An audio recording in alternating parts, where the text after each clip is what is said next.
Hello, everyone. Welcome to Popcast Live. My name is John. I'm joined, as always, by Andrea. How's it going? I'm good. How are you?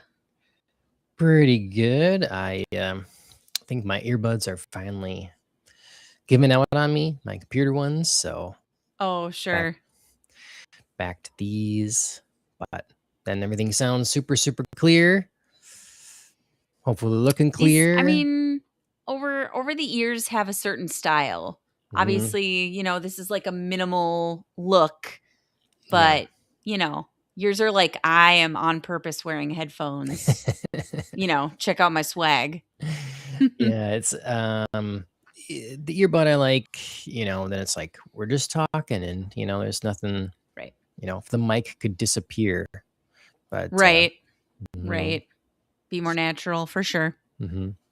Anyways, we're here tonight, a Popcast Live. I still need to make a, with AI, it's easier than ever. I could use AI to do it or something, make a nice little Popcast Live opening video or whatever. Sure. So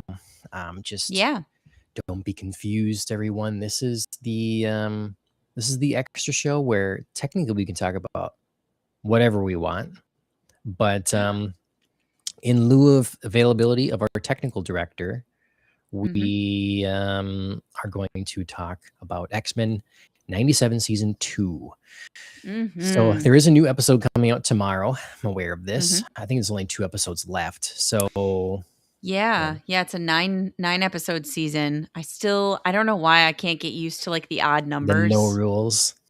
The no rules, John. What is this? Yeah. It's the Wild West. It is. But or it keeps us checking, on our toes every time. It's like, well, how many episodes? I don't know. We got to find out. Well, and that's what I was thinking. Like, when we were thinking about what to do for this show tonight, I already knew I kind of unfortunately wasn't going to get to the newest Hot D, so no spoilers for me. But then I was thinking, well, this kind of works out, so then we can do the last 2 episodes as a pair, I guess, because there's 2 left. Yep. No, that should work out. And there's only 1 left of House of the Dragon.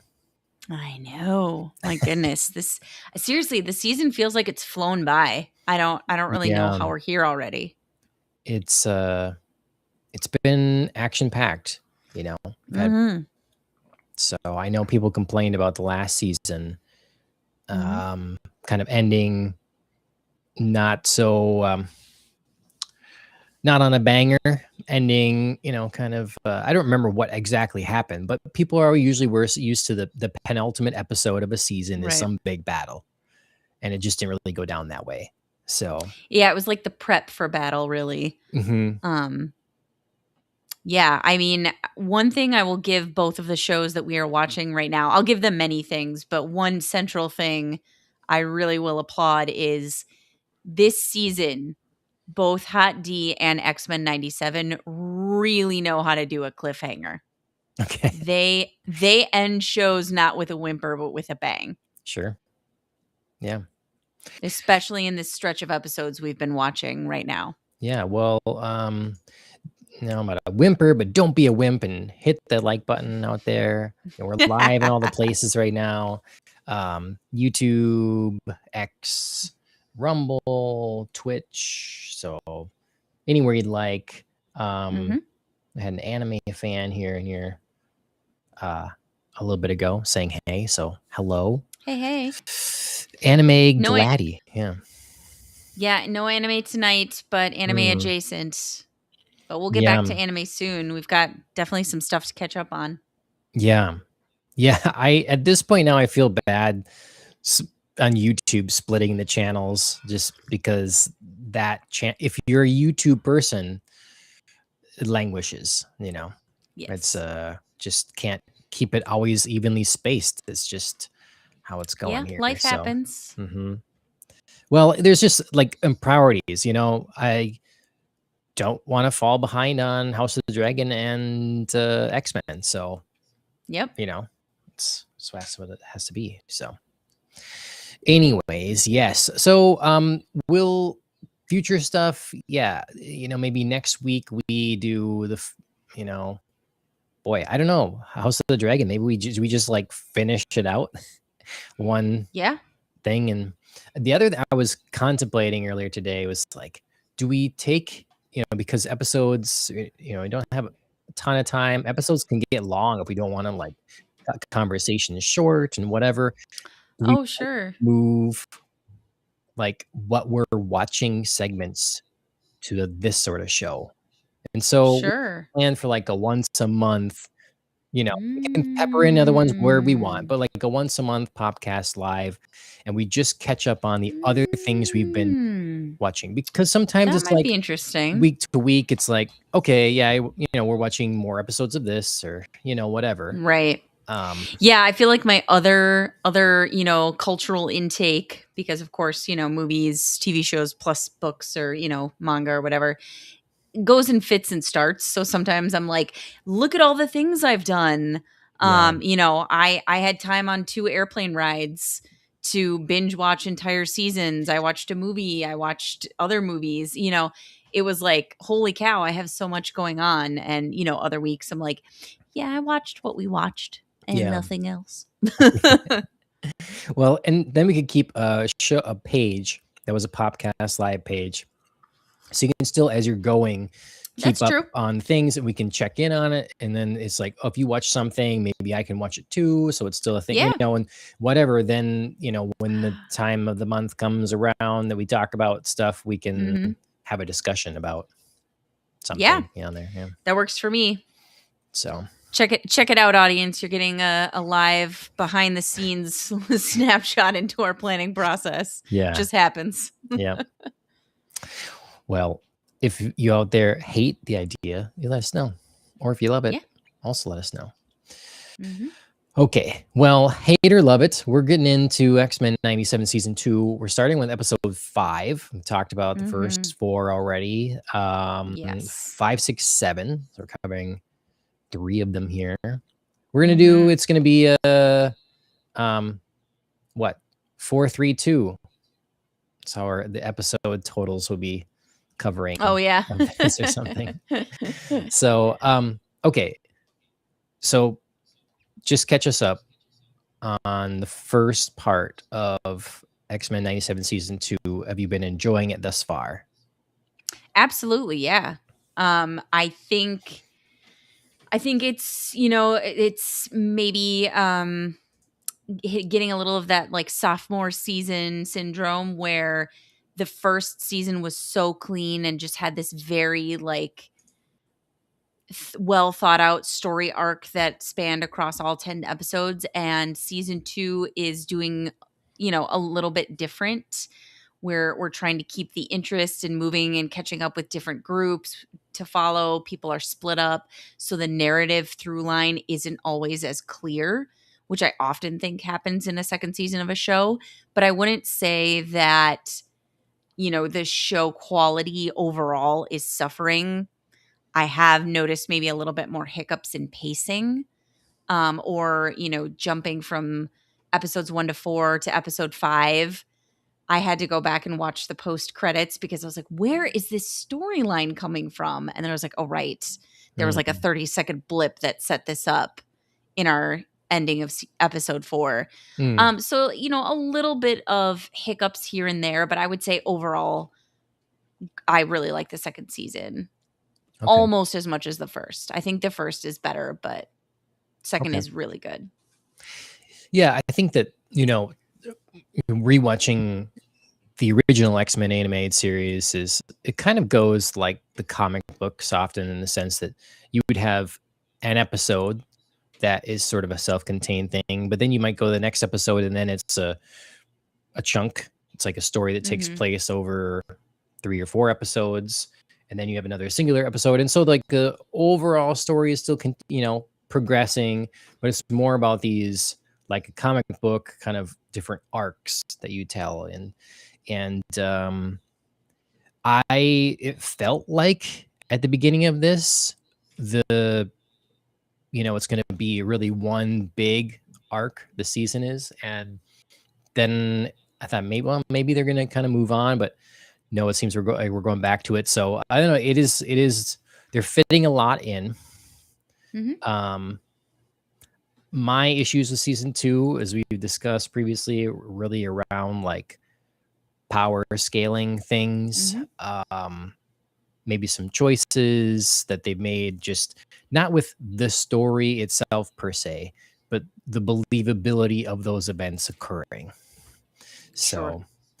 So, which gets me into episode 5, which I have to say is thus far my least favorite episode of probably the whole series so far. Sure. What do you think of episode 5? Well, let me just say, so what's happening here is Logan had his adamantium ripped out of his body by Magneto in the last season. Famous comic book moment, put it in the show. Very cool. And now we have Logan gathering a group of former, won't say teammates in most cases, but for sure co-subjects, experimentation subjects, right, to break in to like the Weapon X facility. And I don't remember under what pretenses this was. What was his stated goal to like morph and everybody? Yeah, I mean the pretense was, he got that like top secret file from Captain America, and there was potentially some big bad brewing that they were going to go Finish stop him off finally, kind of thing. Yeah, They found the location, the people that have done this to us, and exactly. And yeah, I mean, obviously Captain America, we don't get a lot of like the backstory. You have to pick it up yourself. It's just from saying Captain America being like, oh, don't go in there alone. It's too dangerous a situation for you. So it's like, okay, so they're going to confront someone or something is the general idea. But we quickly learn that's just surface for Logan's real motives. Yep. And we got Sabretooth and Maverick and Lady Deathstrike and Kane, Morph. And then Puppy Dog Morph tagging along. I love Morph. He deserves more screen time.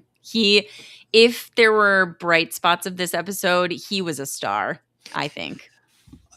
He is a voice of reason here anyways. I'd say. Well, he's the one who comes up with the good plan. I think I have an issue. So Morph, I don't remember in the comic books. I don't know if he was in the comic books or if he was invented for the cartoon. I don't know. I've never read any that has him in it. Sure. I will say that, Morph to me is a problem character because his ability is one that seems really powerful. And because he can take the physical abilities of anyone he chooses to turn into. And I feel like that's not utilized to the fullest. And if it was, agreed, he'd be, in many cases, nigh unstoppable. And would be more effective in this episode, for case in point. So moving on, we see that Logan's true motives are to sneak back in and get his adamantium lace skeleton back. So what do you think of this? What do you think of this setup? We can continue with Morph if you have more to say on Morph here, but Yeah, the one thing I was gonna say on Morph is he is, evolved from the X-Men character Changeling in the comics. Apparently Hmm. not appearing much, Yeah. as far as the internet can tell me. But yeah, so he has a basis, but not exactly this, iteration of Morph that appears in the comics. Okay. Um, so yeah, this episode was difficult for me. I felt so lost after, like this very intense focus on the past, present, dealing with apocalypse, and then suddenly we were cutting to this episode. It was one of those ones where you as the audience member have to do a lot of work. And so I eventually caught up, but I had a rough time at the beginning figuring out what we were doing here, why we were going. Um once they got there and Logan's motive became clear, I was on board with it because of course, I don't think you can begrudge him what he wants, and if he's willing to go through that hell again to be and feel like, his true self, his true like Wolverine self, that's fine by me. You can have dual motives for something, and I don't think in particular his desire, I mean, really hurt anybody. Yeah, it was sneaky to recruit members for a mission that wasn't exactly what they thought it was, but they could still do what they wanted to do and just leave him alone. Yeah. Do you know So what I mean? yeah. Like I didn't have a problem with it What per I had a se. problem with was Logan's. Okay, so some of my earliest comics I read were Wolverine comics in the Bone Claw era, and Sure. so it was the first time I read an issue that had Deadpool in it. He had a whole stretch where he had bone claws and he had to deal with that, and they'd be Mhm. broken and they had to heal back and all this sort of thing. And to me, one, I like that era. I think that Mm. creates an interesting dynamic. Wolverine is not unbreakable now. All Mhm. his bones can shatter, and they'll heal back. But also, it was a revelation. I don't think they covered this in the previous, because I don't think they'd know in the previous animated series. It was a big revelation that he had claws naturally. Mm. you Sure. know he was like, when it was ripped out, he's like, oh, I have claws yet, like it's part of me. They didn't give me these claws. I Right. am mutated, I evolved to have them. um so and then so that's the one thing I think that having the bone era would have been good to have. It's an interesting So element. So he's just like, oh, they're ripped out last season, now they're back, sure. you know Do too you soon. feel like you would have liked this episode more if it was later? I Well, that leads me to Because part honestly, two. this doesn't really do anything for our like any Right. of the show right now. So it really could have been, Right. for all intents and purposes, later. This is just kind of a very random, like, let's follow another group. What's Wolverine doing? What's Yep. Morph doing? So it could have been. Part two is, I see Logan as he's a pretty upfront guy. He's he speaks his mind. So Mm-hmm. the deception, I don't know that I You know, it buy it feels in character. particularly with these characters. Like recruiting most of these, I can see him getting Maverick, like that's fine. Bring Maverick and Morph, but Sabretooth, Lady Deathstrike isn't going to come with him. Like these guys are not buddies.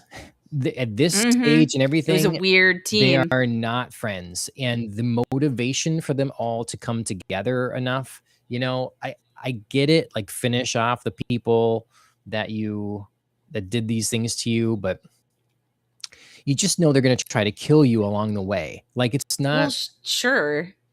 so it just isn't a smart play, and it reads as Sure. desperate. And that's the other thing. I don't think Logan is like ready to go. I mean, I could get that he's like doesn't have the adamantium now, but I don't buy him running back to Weapon X to put it in him.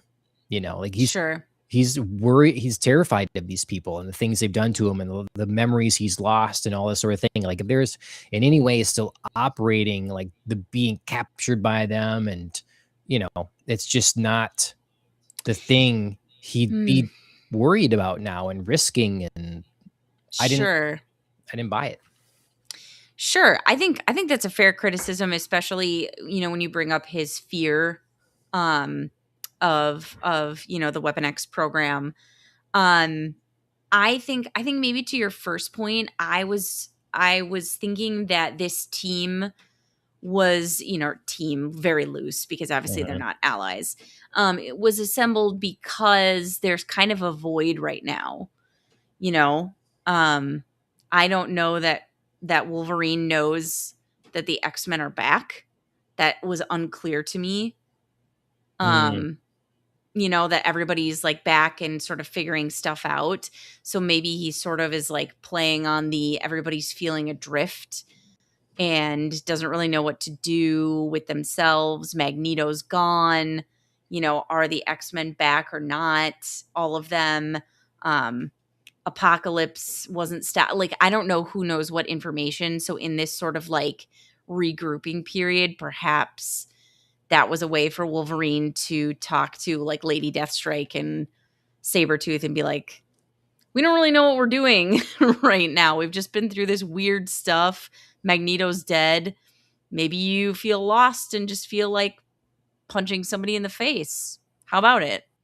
So it's a loose like plausibility, but it is a, like I said, it's a period of transition, so maybe he just caught them at weird moments that they were like, "Sure, I don't really know what I'm doing with myself right now," because it feels like there are so many different like small factions right now, you know? Like we've got Cable's team, we've got X Factor, we've got pieces of the X-Men some places. Like we've got our latest, X-Men group. Oh god, what is it that we just got? Like the what's of Magneto, the acolytes. oh, You know what I sure. mean? Yeah. So we've got like so many different groups going on that maybe maybe Sabretooth and Lady Deathstrike were like, I don't know where I fit right now. So maybe I can just go to something that's familiar. And Logan Mm, played on that because, you know, for him, like having his adamantium claws feels safe and familiar. I don't know. But yes, I do think that the episode treats his fear and his like bad memories with this project pretty lightly. He mhm. seems over it. He seems fine. They all actually seem pretty fine when they enter the facility. Yeah. So that I could definitely grant you is a bit of a mischaracterization or a misstep by the show. I didn't like it. Logan's always been, he's never one That's that's, fair. yeah, That's he's never one fair. that's needed a team, you know. He like grows to Yeah. become used to that and to care for people and everything, but he's been a loner for many, many years. And he'd be, it would be far more interesting to me if he was heading out there, doesn't know what to do, he's minding his own business and trouble finds him. You know, that's what happens Fair. with Logan, and he has to deal with a healing factor that's not working well, because that's the other thing. It's like he's got his bone claws, and he's like his healing factor, he's like trying to get to kick in all the time. It's really sluggish, so like his claws will pop and it'll keep bleeding. Very interesting to me and dramatic for him. Um, and we're just back. There's Logan's back. So Yeah, I think that's um, a very fair criticism. the other thing is, I should have pulled a couple. I have one on my wall, but I should have pulled a couple. Maybe I'll grab one when you're talking at some point here. But anyways, a couple other things I have. Like it was weird with Maverick being so scared. Like these guys are all hardened killers, Mm, professionals, and they didn't have a person there that, you know, I understand you want someone there to be terrified of the aliens, of the brood and stuff like that, but it's just not in these heroes or villains yeah. sort of character to like run terrified. Mhm. Wanna die a bit. You know, like, that's just not Yeah. that's also totally unfair to that character. I agree. I had to pretend that he was scared of Brood Wolverine. Even though I know he says, like, they're everywhere and he's talking like, I just had to make that work, I just had to pretend that, like, he was faced with Brood Wolverine and Mhm, he was everywhere, and that's why he was scared. But yeah, I agree. It didn't seem in character at all. mhm. And then, and then again, I'm back to Wolverine or Morph should be more powerful. That if they're gonna have him in here, use some ability. Like he was Spider-Man for a hot second. And it's like Spider-Man would do well in this scenario, and he's just like clocked out, quickly. Um, you take, Yeah, I don't I feel like you take your couple people, your sort of right, different classes of heroes that be on your regular rotation for different types of threats. It's like, ooh, right. okay, fast, many enemies, alien type. Spider-Man is perfect. Super Mhm, strength, spidey sense. He can dodge mhm. all over the place, taking these. So you're telling me if Spider-Man was there, he's gonna get folded like Morph does in this instant? No, he's Yeah. not. Spider-Man's gonna be very effective here, be a good part of the team, and so they just he's too powerful to keep around with his actual ability. If you're gonna keep him around, you gotta be true to what he is. Yeah. Yeah, I don't know what the limitations are on Morph. How Physical long abilities. So he No, can't I do just mean, like, mental stuff. how long he can, keep stuff up or, like, if he's, I don't know, really bad at focusing and, like, holding the shape when he's under attack. Because he is not for sure, like, a hardened warrior. He is not like a Wolverine, Sabretooth, Maverick, like, "I love this," Yeah, but he's like, an "Let's fight X-Man. and punch." No, No, I get it.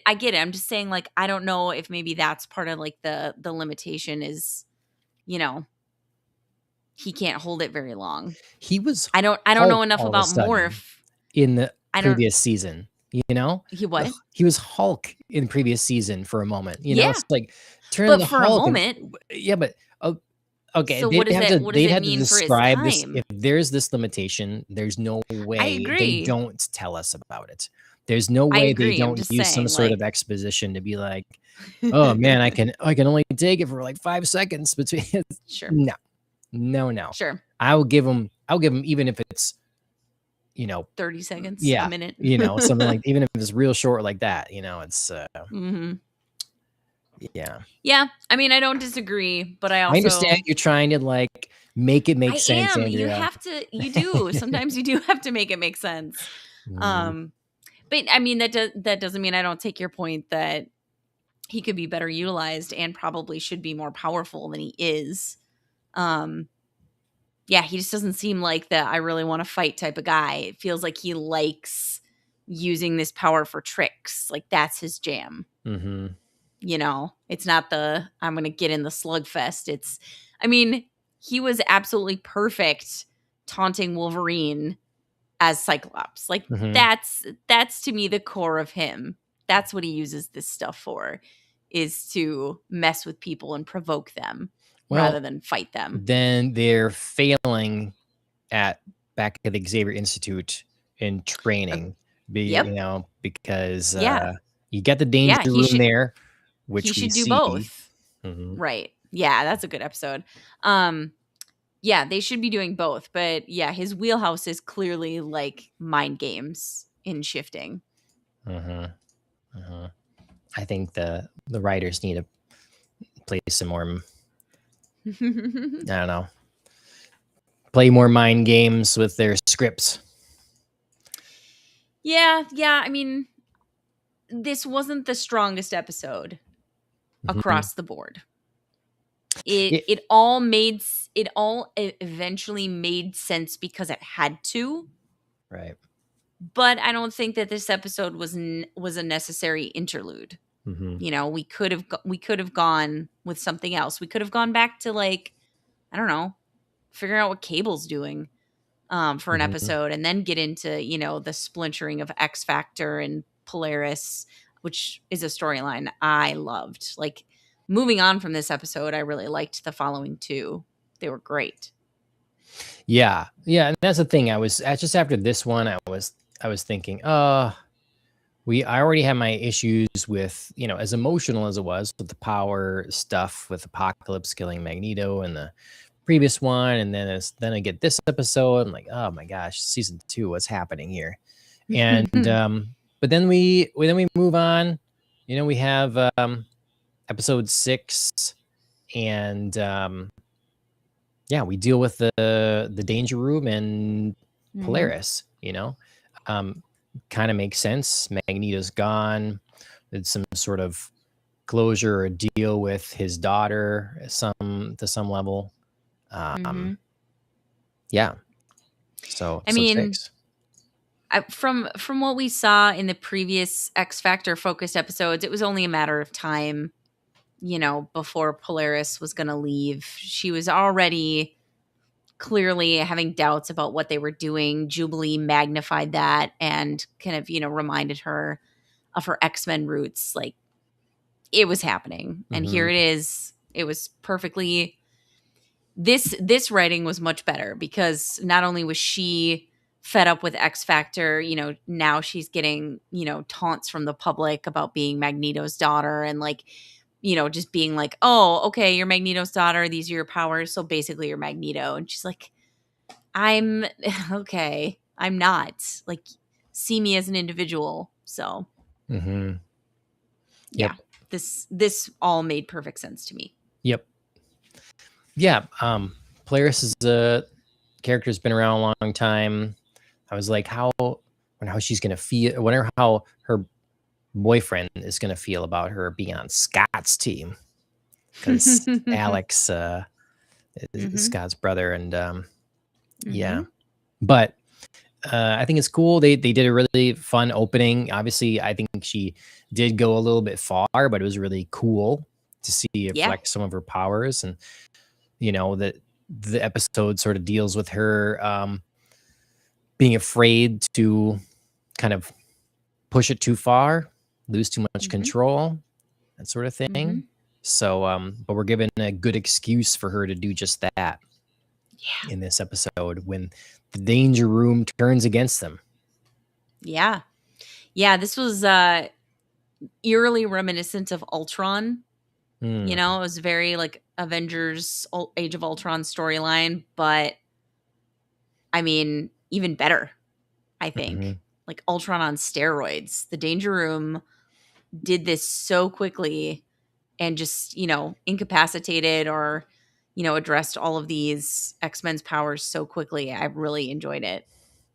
Just So, one thing I have issue with this episode, other okay. than it's like she knows all our moves.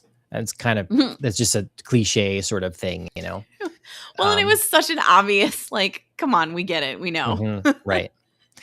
Um, it's the Danger Room is made of metal, and you're against Polaris. Would she not just be able to decimate this? Isn't this like the worst pairing? To in a one unless there's Yeah. some other again, but you kind of have to explain that then. It's like, no, this is non-magnetic metal. It's poly Well, something or another. It's not actually metal.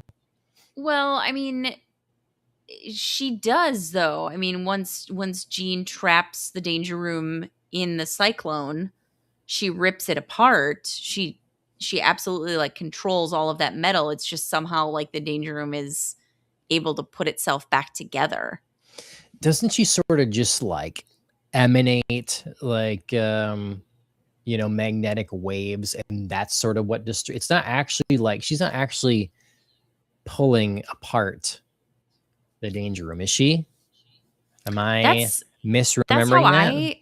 I mean, that's how I viewed it. I mean, Because I feel like I mean, from the start, she'd be obviously we like can all like hand out get it and just wrong. like drop her to the ground. Like just you can't get up. I mean, you're all metal. You're just done Yeah. for.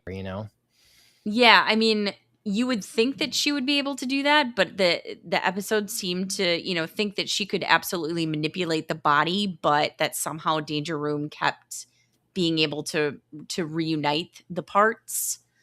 And so Hmm. that's what made it seem like, okay, I've got to take it to the next level because I can manipulate, but I can't do this forever. And in the meantime, Danger Room is going to start taking out other people. She's just made of aluminum, non-magnetic alloy. Yeah, I don't know. I mean, the Danger Room itself, like at the school, is made out of metal, but I don't know what kind of metal. It's I obviously think it's something that all has to be aluminum now. unique. Yeah. I don't know.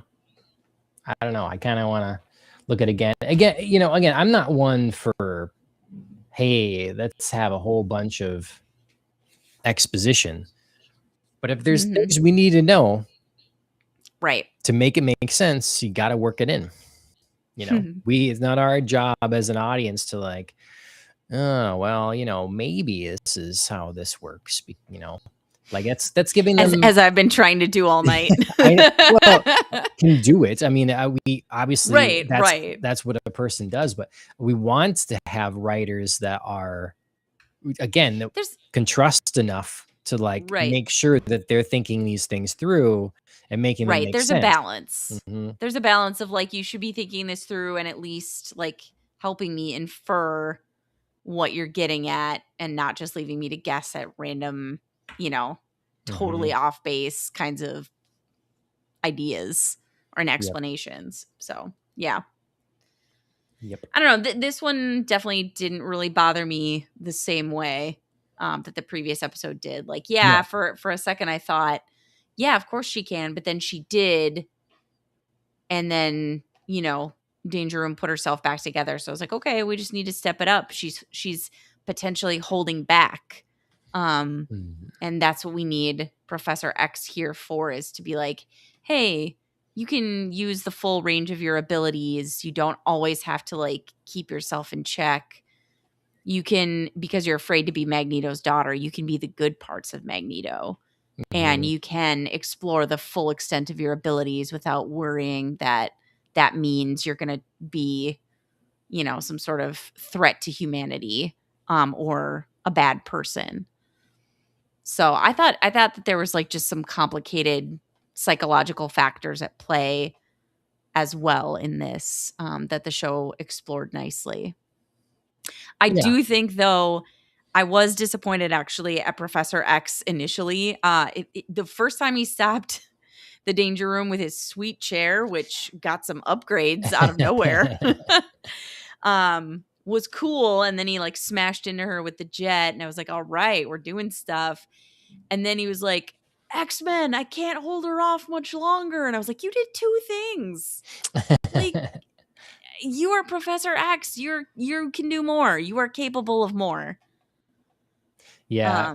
Sometimes, I don't know. Again, they have to work to make the psychic stuff. That's a complexity, because they're so dangerous, in a lot of situations. So you got to find some way to make them less dangerous. Yeah. I don't know. Yeah. Yeah. I was really excited because I thought we were getting badass Professor X back. And then that was a moment that I was like, ooh, come now. But then, he got back up and helped Polaris, and that was pretty awesome. So, yep. I'll forgive it. Yeah, see, she's attacking right now. I'm just looking through it. Oh, you're watching? Yeah. He's attacking the Danger Room with like steel beams, instead of pulling her apart. It's like chucking steel beams at her. So, yep. We're just going to have to go with, some sort of magnetic shielding that the Danger Room has, or aluminum. Yep. But otherwise, yeah, very cool episode. Looked really cool. Fights were cool. Yeah, a lot of good stuff going on, and having solely Polaris join X-Men from X Factor is interesting, but kind of a cool welcome addition. So, agreed. And Polaris kept on being cool in the next episode. I have to say, I know he is not her boyfriend, but I would be cool with it. Her and Bishop Oh They're a my god, good you're just team. trying to break up Polaris and Alex. Maybe. Poor Alex Summers, you know, living in his brother's shadow all the time, and you want to take his woman away. I do, because he was a jerk to his own girlfriend in the last episode. He was like, "What did you think was gonna happen?" Like, that's not exactly how you talk to your girlfriend. Yeah, you know, maybe he's apologized. I don't know. Yeah. I'm not saying it has to happen. I'm just saying they make a good team and I'd be all right with it. I did write in my notes anime landing because they like landed on top of one another. So Yes. Before that though, like each of them grabbing like a side of the backpack and the parachute, that was cool. it was. And it Yep. was pretty realistic. Like they sort of half got it open and, then crashed through the trees. And I was like, yeah, definitely like not a great landing, but survivable. Yep. And then yes, they did the cute like I'm landing on top of you and we're looking at each other. Oh, Yeah. our faces are so close. Yeah. So yeah, this is an interesting episode. We have a new group that's formed under the leadership of Exodus, and they're kind of pledging themselves to Magneto's vision. He's dead now. Carry the torch forward, and the X-Men are trying to, rescue a prisoner, even though he's a piece of trash. Rescue him. And they have a friend there. So these guys are hiding out in the Savage Land for one, and they have former teammate Colossus is a follower of this group as well. So right, this is another tragic backstory and fallout from the events of Genosha. Obviously, losing his sister. Totally understand where he's coming from. They better address. I have to imagine with Magic, they're going to talk about her like being in limbo and then like taking over limbo and then she'll be back, because there's no way you kill a character like as cool as Magic just like in this moment. Like that. Yeah. And right. Like just for a backstory. Yeah. No. Yeah. So. I agree. But it works here. Yeah. As like a starting point. Yep. Absolutely. And so this episode is heavy and the Colossus and Nightcrawler. I think that's really cool. I couldn't find a good picture of Colossus is wearing this different sort of suit, in this. So I don't really have a good picture of him from this, but I mean, speaking of suits, as you look, the X-Men suits in these episodes look great. I'm telling you, love it. These are some of my favorite. Beast especially. I don't know what it is, but it works. He looks awesome. I just need to have like, Accio, whatever. And then it just comes seriously. But yeah, this is the Grant. What's his name? I think I maybe wrote in the notes. Maybe. Oh, Morrison. Yeah, Grant Morrison run. This is his designs. Well, I don't know who designed them for sure, but this is from his run, and I've always liked these. I always thought they were cool. They look great. It came in the era when the movies started coming out, and so they went black leather in the movies, and so they just toned down the color and went a little more edgy in the comics. And so we got this sort of thing, and I thought it was a good balance. But yeah, agreed. Excited to see it here. Which by the way, those movies came on TV, and I rewatched them, X1 and X2, and then the channel showed something else, so I didn't get to keep going. But you didn't get to keep going, and didn't have to keep going. Didn't have to keep going. I mean, I would have, because that's how it is. Like you get in like the zone and you're like, I have to just keep watching. So, how do you feel like they have held up? As a little aside here. I mean, mostly well. there's definite things that you watch now and you're like, ooh, you Mhm. know, an effect or two, or like, yeah, this dialogue's a little cheesy. Um, but man, the premise, especially of the original X-Men, is dynamite. I mean, you just can't miss with most of the casting, especially obviously of Professor X and Magneto. But there's a lot of great casting in that. Okay. Well, I mean, But X-Men it, 2 I was mean, it, a standard. Like, at the time, that was, yeah, you know, that was a big step up from the first one, I think, in to me, in everything, and, like, having William Stryker oh, and getting Brian Cox in there, and, yeah, the opening with Nightcrawler, Nightcrawler, like, oof, I'm so interested in good, to watch I and a wanna watch great those again performance. 'cause Yeah, Alan Cumming gives a great performance as Nightcrawler as well. I just I'm honestly kinda tired of Hugh Jackman as Wolverine right now. I don't Oh, and, like, the that's fair. I mean, it's but he's been doing it a long time, and he's, obviously the one that's done the most, so you're the most exposed. Mhm. But it was nice to go back and like throw back to like his very first time, and you know, Yeah. I don't know. It was more fun to watch, I think, Yeah. his initial take on the character.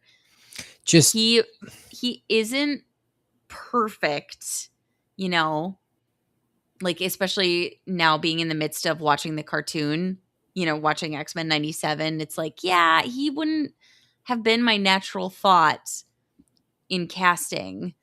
Um, you know, but the first one is still a lot of fun. He's got a great attitude. Mhm. I just remember so much crying in the first one, it's like, this is not look, I a lot of, yeah, towards the end in the tower and all sort of thing, Oh, just a lot of crying, a lot of weeping, and Rogue is the worst. Rogue is the worst, you know? yeah, that Not Anna wasn't a great Paquin's casting. fault or whatever her name is, but, Anna Paquin. yeah, but, Yeah. Yeah, I mean, it's hard because that is just not like like the Rogue we're familiar with and that I mhm, enjoy from, you know, the everything else. the yeah, basically everything else. Yeah. Yeah. But I mean, they wrote her a very specific way so that they could have her relationship with Wolverine a very specific way. I get it, what they were trying to do in creating this like emotional center to the movie, this like, kind of father-daughter esque, we're coming out of our shell and being part of the Wolverine's not team. dad. Nope. I agree. I'm just saying, like, I Yeah, know what they were trying to do. yeah, It doesn't mean I like it. yeah. Well, I think the many other parts of the movie are more successful. yeah. You see the casting rumor for Rogue in the upcoming Marvel movies. Kaylee No, I Spaney. didn't. She's the lead in Alien Romulus. Mm. I think that's how you say her name. But she's rumored for Rogue. And then there's this other woman that's in. I have nothing I've seen in her, and I don't think, but she is set to be maybe Emma Frost. There's been Oh, tons of casting rumors coming out yeah. for X-Men characters, and so far I like a lot of them. There was one for Cyclops. I'm like, no freaking way. There's no way. It's I what's gotta the say, James Marsden was a great Cyclops. he was a great look, but they again, it's the writing. There's not he was not written well, and he did hardcore damage to the character of Cyclops. Not his fault, but it's Yeah, just he looks absolutely perfect. Um, where am I seeing? Marvel has confirmed the X-Men movie, but not the cast yet. yeah. Interesting. It sounds like more X-Men are going to show up not in this. Well, this next Avengers movie, we're going to have the old X-Men show up, and then the next one, Secret Wars, we'll probably get some more of their new Sure. cast of X-Men showing up. So Okay, so confirmed rumors that Sadie Sink is playing Jean Grey. Okay. I'm cool with that. I like her acting. mhm. I mean, you know, Redhead, age I want to appropriate. see it. Right? And I'm like good talent. Um Samara Weaving Emma as Frost. Emma Frost. Yep. A look. I'm not as familiar. Oh, okay. Kaylee Spanny. Yeah, okay. I think so. I think she can pull off the toughness. Yeah. I could see it. I mean, she's definitely got to get into the look, and you got to nail that accent. Yeah. Rogue and Gambit are hard voices to do. Yeah. And Like Anna Paquin's accent was atrocious. It was terrible. yeah.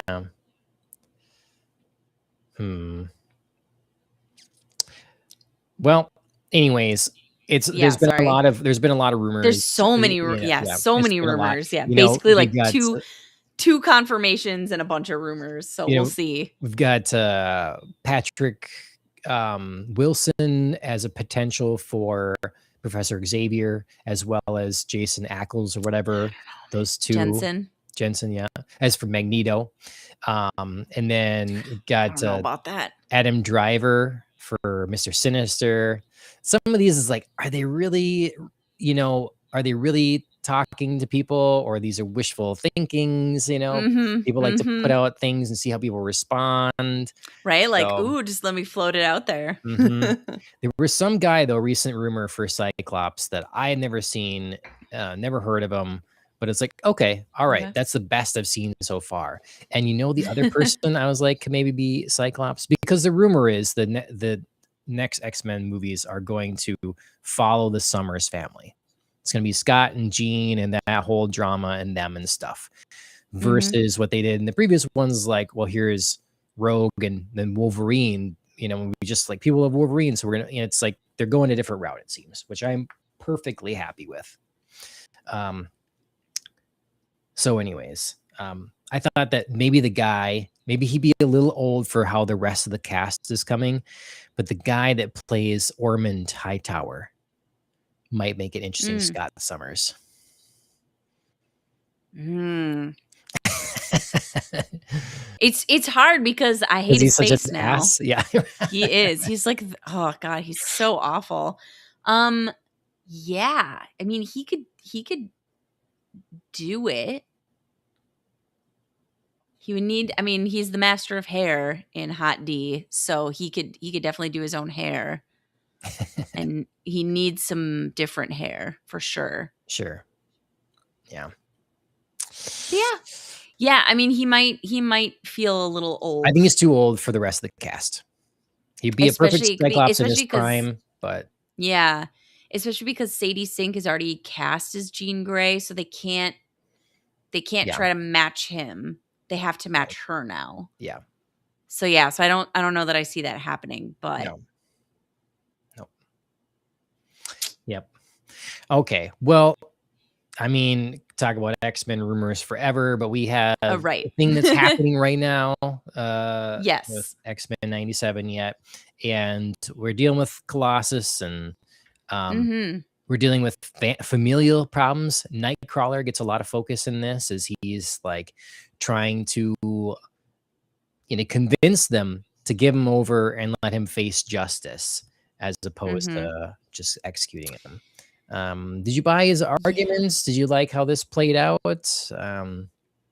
Yeah, I mean, it's definitely a series of episodes, these two where you're definitely addressing the struggle between mutant factions that are hostile towards humanity and more forgiving, and where do you draw these lines. um you see a lot of reasons for mutants to justifiably be angry and try to use their powers, but then you also think, my goodness, you can't just be like an executioner. We saw it with Polaris in the opening of the previous episode, where she's like, these are terrorists and they're, you're giving them so much leeway. Like, how far do they have to go and what atrocities do they have to commit before you do something about them? And her answer is, ostensibly to kill them. And we as an audience are like, I understand, but also don't kill. So, like, this episode is also another facet of this guy has done some really terrible things. Are we just going to kill him? We understand why you might want to. He's certainly had no compunction about killing other people and other mutants. So these two episodes are a really great wrestle with, morality and gray lines and where, you feel the worth of life. Yeah, I really enjoyed these two very different explorations of, where everybody's moral lines are at. Yeah. Yeah, it's always a tricky thing in superhero stuff. But like X-Men is allowed to be, they always just feel like they're allowed to be, I don't know, to vary more with it. There's a lot Mhm. of and maybe this ties into humanity's fear of them and stuff. And Mhm. it's it's like someone like Daredevil won't kill. He'll turn someone into a vegetable, but he's not gonna kill someone. Um, Batman, they've kind of made it that they like it goes through phases too, like through the decades. If the heroes that you are writing are willing to kill or not. Mhm. Like I'm reading the old Fantastic Four comics, and like the Fantastic Four, they're not gonna kill anyone. It's got to be Mhm. capturing and stuff. And Mhm. they even use for Doctor Doom. He's got diplomatic immunity. He's a ruler of a nation, so he can't. Mhm. All They this sort really of thing. stretch it sometimes, don't Yeah, they? stretch for To yeah. But seriously, I do feel like, that you gotta stretch sometimes to find reasons why, like, after all this time, they're still not just being like, "I can't do it anymore. I gotta kill you." Yep. Yep. And so Um I like that in X-Men sometimes you have those like Cable's gonna do that, like Mhm. and when sometimes they'll at different times, like Scott has put together a separate team, a different X-Force team they're gonna go out and they're gonna put an end to things. And they don't talk about Mhm. that group and they're not, they're the stealth ops guys. Um Well, I think it's so interesting in X-Men because you have so many different characters. Superhero stories often center on one or two superheroes as your main person, and you explore their psyche and their moral lines and where sometimes they get blurred or they don't. But X-Men is so many different people, and you have to understand all of them. They're not just one unit. Yes, as a general rule, X-Men, as part of like the actual X-Men team, I'm not just saying like mutants in general, don't, like they try to avoid killing. Um, but this episode is a good reminder that, mutants aren't just of one mind. They're mhm. individuals with their own ideas about what's moral and what's not, what's justice and what's not. And I feel like you see that in the trial where, Nightcrawler's trying to make the case that Creed is a hurt person who perpetuates and hurts people, Mhm. but it's because he was hurt first. And it's a great example of like, you know, just because he had mutant parents doesn't make them good or bad. They are individuals who chose poorly, like they made bad choices. Just Yep. because they're mutants doesn't mean that they're good. And just because they're mutants doesn't mean that they're bad. They made poor choices. Yep. Um so yeah, so I think that's one of the interesting thing about X-Men is you have so many people to keep track of and so many people to explore those gray areas with. Yeah. Yeah, and I think they did a smart thing here, whether intentional or not, that you have Nightcrawler who's genuinely kind and Mhm. a good person. And so sometimes you're coming at your logicking and understanding of someone else is through that lens. And Mhm. so he can see the hurt and the pain that has, he can understand what Creed is doing and why, like, if I could make you realize that's what's happening, you could change. But Right? then he Break that doesn't. cycle. But he doesn't. Yeah. It's, like the reality of is like he's a different person. Like all those things may be true, but everything that's happened to him and that he has done since has made him the man he is.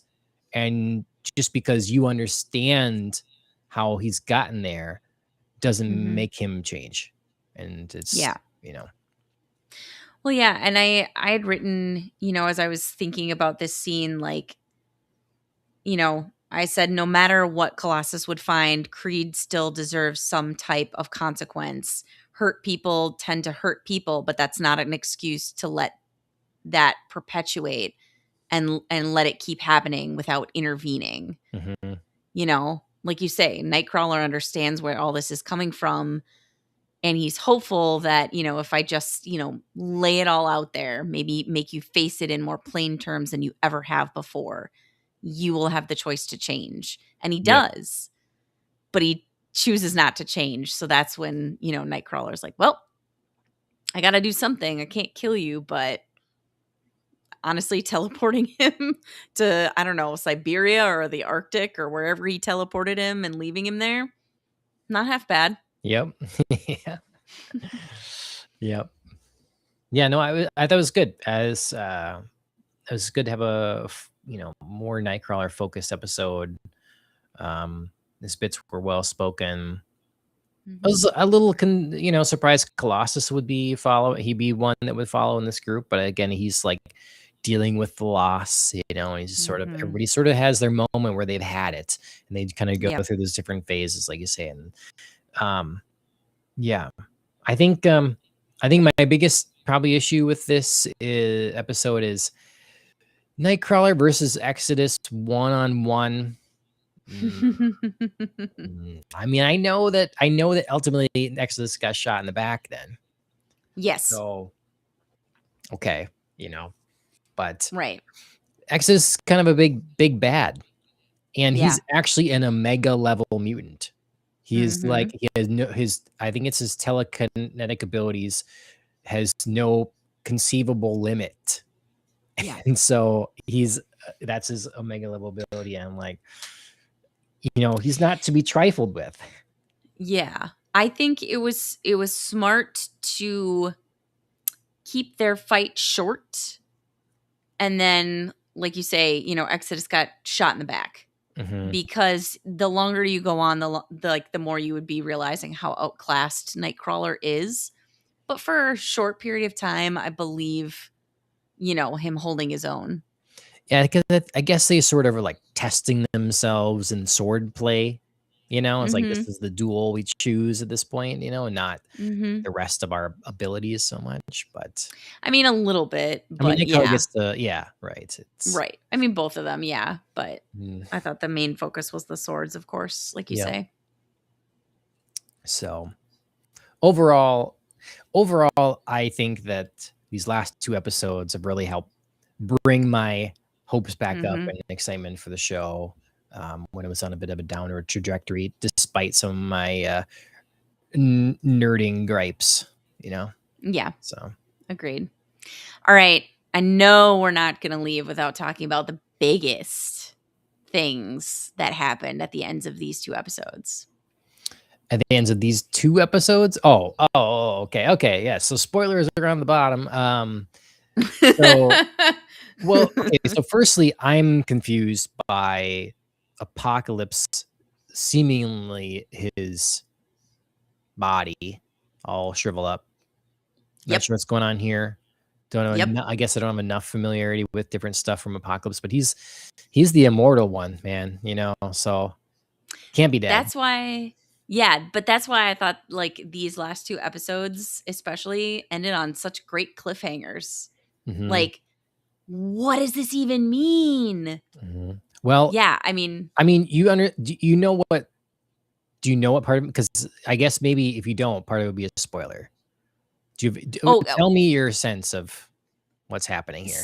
somehow, like, Gambit or a version of him is alive and Okay. back.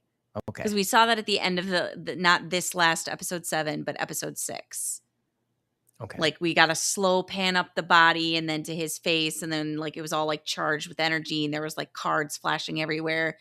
But, like, it's Gambit, but it doesn't seem totally like Gambit. Okay. I can tell you what it is if you want to know, but otherwise, I don't. I okay, you'll don't. be surprised I'm so tomorrow. excited to just, like, Yeah. this is part of why I'm loving, like, these last couple of episodes. It's terrifying but awesome. Okay. So yeah, so we have their big reveal that maybe Gambit's alive or something, because Apocalypse has been experimenting, and then at the end of this episode, we have Skeletor Apocalypse, just all shriveled and dead in his suit with a half burnt card that Jubilee discovers as Cable's ostensibly getting the closest he's been to Apocalypse in a while. Mm-hmm. So, yeah, I love it. I I will love it, say but I'm no more. terrified. Yeah. Mm-hmm. Yep. Okay. Yeah, it's, we only got a couple of episodes left, so Yeah, I mean, know, this season clearly has some things to tackle in these last 2 episodes. We don't have to address everything, yeah. but there's a couple of things that definitely need to be brought home. Well, yeah, I mean, I would think that given there's only a couple episodes left, that they would keep going with some of the Apocalypse stuff. I don't know. I can't imagine they wrapping up Apocalypse stuff in this season. That would be surprising, I guess. But Yeah, there's no way. it gives me high hopes that, I mean, this show, I feel like, I don't know, maybe it's the bubble I'm in or whatever, but what it feels like is that X-Men has been repressed for like 20 years. And now finally it's back and people are either discovering or remembering why X-Men was one of the top comics I see. all the Okay. time. Like when I get you. when we were growing up, X-Men was big. Like Wolverine was right there with Spider-Man. Sure. Agreed. So whatever, you could get that stuff. Like it was a pop culture thing that was relevant. And then when once Marvel started making their own movies and Fox still had X-Men movies, it just was like, no, there's no cartoons, there's no merch. Most of they couldn't help but do some of the comics yet and stuff, but it just was different. And now it's like, rebooting different comics, getting this animated series. Now there'll be new movies. I mean, there's an event, like sort of like events locally, like X-Men events that what? It's like, I would barely imagine that happening in the 90s, but it's happening now because of the cartoon. It's just very surprising. You have a kid's meal, quote unquote, but it's clearly not kids size. It's a meal at Dave's Hot Chicken for adults that comes with an X-Men toy. And then there's a brewery. There's a whole like X Mansion party weekend, like convention you can go to, that they have voice actors and different stuff and performances, shows. That's cool. I It's didn't set know up that. in like the X Mansion type of thing, and like it's expensive, and you can go and get a VIP thing or whatever. Oh, I'm sure. But it's just like kind of exploding, and it just shows to me again, unless I'm just noticing more because I'm in this bubble. But I think it's kind of an element that's breaking out when a lot of other Marvel things don't hit. It's like we have X-Men back. That's a reliable thing that people actually love because it's just freaking good. It's our safe IP right now. Yeah, I think it's probably, like a, I don't know, 80-20 split. Like it's probably 80% there are more events and there are more things. Like you say, it's a popular franchise right now, but also probably 20% like you are in the space and it's easier to notice. It's also easier to find, now. especially if you're looking at anything related. I'm sure, the beautiful algorithms and all the things are like, "Oh, are you interested in X-Men? Like, let me just like randomly show you ads or, whatever coming up." So, um, yeah, I'm thinking it's a little bit of both, but genuinely that there's just more available right now. I Like you mean, say. it like there's something different about. So I've always found ways there's something different about X-Men and the drama of it, because Ashley does not care about superhero stuff. Like she's enjoyed the different movies over the years and to what they are, and then kind of She's fell done out of love now. with them and just sort of done and whatever. But with season 1 of 97, it sort of started a snowball, Mhm. and it's like this It's is so top good. tier, and Mhm. then you have this new season, and then she actually is playing the Marvel Rivals game with me, which is crazy. Like Nice. bringing Cyclops in there and more X-Men characters, and Jubilee is like has her interested, Yeah. and then seeing the Spider-Man movie now, and then she's reading that comic book I talked about the other week, Dawn of X, and House of the Powers of Powers of 10, and It's in House of X. no, House of X isn't actually part of it. It's House of X, Powers 10, whatever. Jonathan Hickman's run. I got the graphic novel I showed the other week, Yeah. and so we're both reading through that now. We have our bookmark in it, going through it and everything, and so yeah, she's full on in, and that wouldn't be for other things, Mhm. Avengers Yeah. is not going to do it. X-Men has the cool shit. Like it's just so it's exciting. Agreed. I'm excited. It's back. It's here. I really hope they don't fumble the ball on Yeah. the movies. It's like for a long time I'm just like, please just don't even touch it. But I feel like some lessons have been learned, last couple Mhm. movies now, between Fantastic Four and Spider-Man have been exceptional. So Yeah. we'll see. We'll see.